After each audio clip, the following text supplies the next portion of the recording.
Shalom, salam sejahtera, sehat dan semangat di dalam Tuhan Yesus Kristus. Haleluya. Kita ada di penghujung tahun 2020. Kita sedang ada di dalam perayaan Natal, Bapak Ibu Saudaraku. Mungkin di sana sini ada pernak-pernik saudaraku, ada pohon terang Bapak Ibu Saudara. Tetapi semuanya ini kita ada Bapak Ibu Saudaraku, kalau kita ada Bapak Ibu Saudara, bukan karena kekuatan kita Bapak Ibu Saudaraku. Tuhan masih berikan kita kesempatan, izinkan kita untuk melewati Natal ini. Izinkan kita untuk merayakan Natal Bapak Ibu Saudaraku. Itu semua karena anugerah Tuhan yang besar dalam kehidupan kita. Bapak Ibu Saudara, hari ini kita berbicara tentang sukacita Natal Bapak Ibu Saudaraku.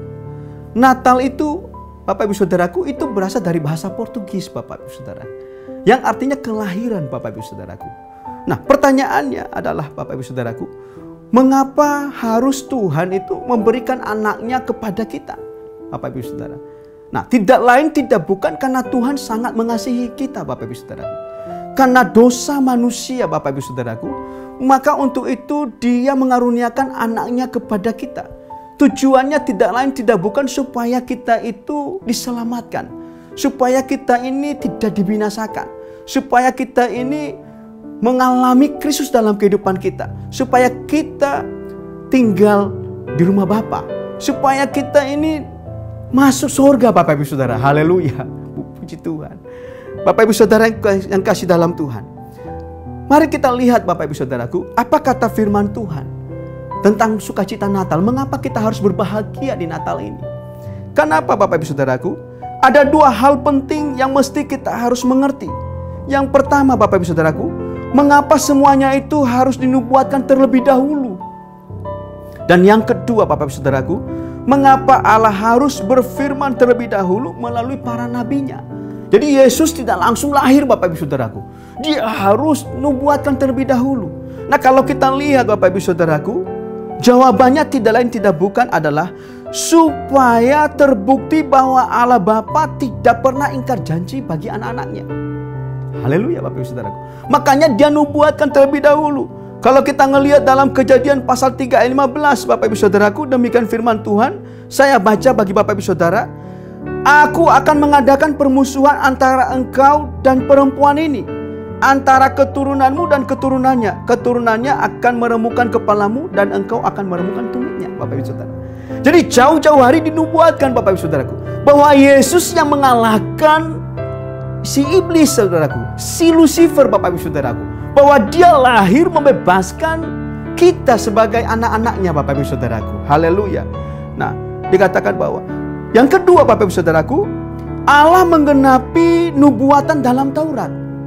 Dia menggenapi di dalam Kejadian pasal 3 ayatnya ke-15 Bapak Ibu Saudaraku. Penggenapan itu karena ada permusuhan. Setelah manusia jatuh dalam dosa Bapak Ibu Saudaraku, ada permusuhan Bapak Ibu Saudaraku. Dan dosa ini terus merajalela Bapak Ibu Saudaraku. Dan hari itu saudaraku, Tuhan membuktikan janjinya Bapak Ibu Saudara, bahwa Dia akan memberikan kepada kita penyelamat. Haleluya.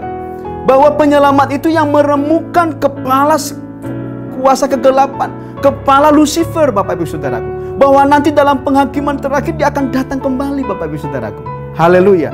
Dan hari ini Bapak Ibu Saudara, kita melihat, ya, kita melihat Bapak Ibu Saudaraku, bahwa Allah menggenapi nubuat para nabi. Yesaya pasal 7 ayat 14 saya baca Bapak Ibu Saudaraku. Sebab itu Tuhan sendirilah yang akan memberikan kepadamu suatu pertanda. Sesungguhnya seorang perempuan muda mengandung dan akan melahirkan seorang anak laki-laki. Dan ia akan menamakan dia Immanuel. Jadi sebutan Immanuel ini Bapak Ibu Saudaraku sudah jauh-jauh hari Bapak Ibu Saudaraku.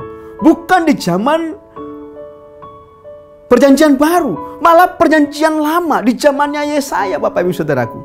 Nah, Immanuel. Nah, dan dilanjutkan lagi Yesaya pasal 9 ayat 5 Bapak Ibu Saudaraku.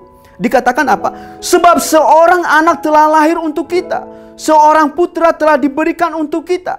Lambang pemerintahan ada di atas bahunya, dan namanya disebutkan orang Penasihat Ajaib, Allah yang perkasa, Bapa yang kekal, Raja damai.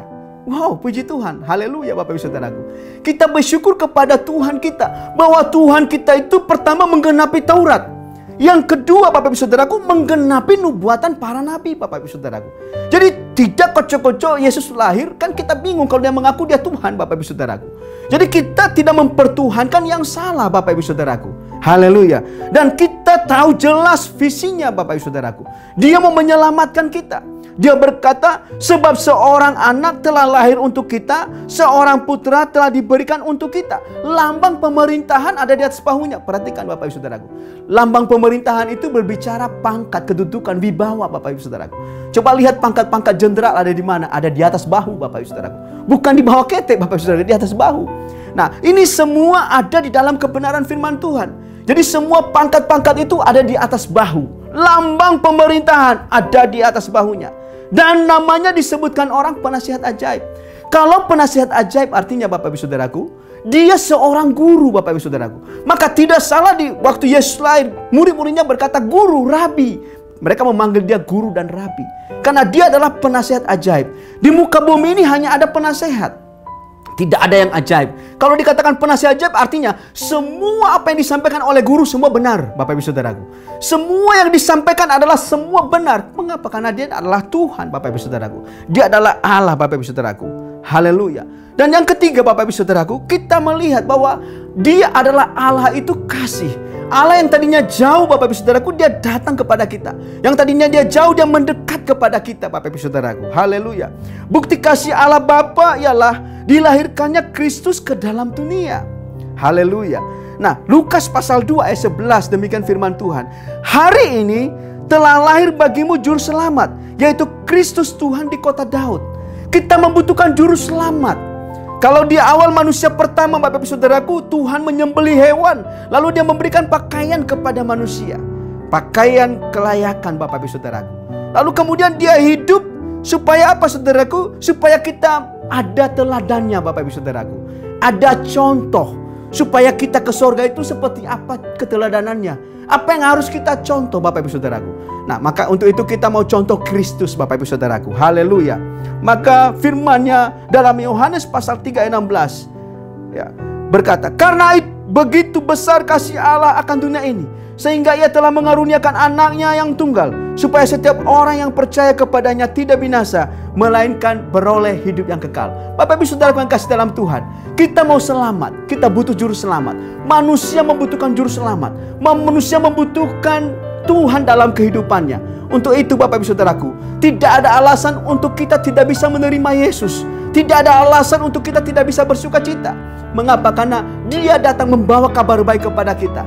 Yang tadinya manusia harus dibinasakan, sekarang Yesus datang memberikan kepada kita keselamatan, memberikan kepada kita janji. Kita mengerti kasih Allah dalam kehidupan kita. Haleluya. Yesus Kristus adalah pemberian yang terbaik, yang tertinggi, dan yang terakhir sebagai tebusan bagi manusia. Bapak Ibu Saudara, bersukacitalah dan tetap percaya bahwa Tuhan mengasihi engkau. Mari kita berdoa. Arahkan tanganmu kepada Tuhan.